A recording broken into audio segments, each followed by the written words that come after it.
আমাদের মনোহরগঞ্জ উপজেলাতে যুদ্ধের সময় সম্ভবত বিমানটা পড়ছিল এখানে চামনি কেস বলা ভালো এটাকে।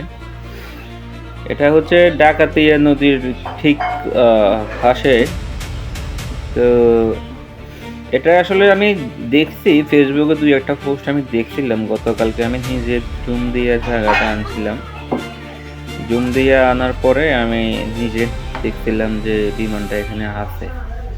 এই যে যদি একটু জুম দিয়ে দেখাই আপনাদেরকে, একবারে কাছ থেকে এই যে বিমানটা করা আছে একবারে নদীর সাথে, এই আর কি। তবে এখানে সম্ভবত যাওয়ার রাস্তা খুব ছোট সম্ভবত, এই আর কি।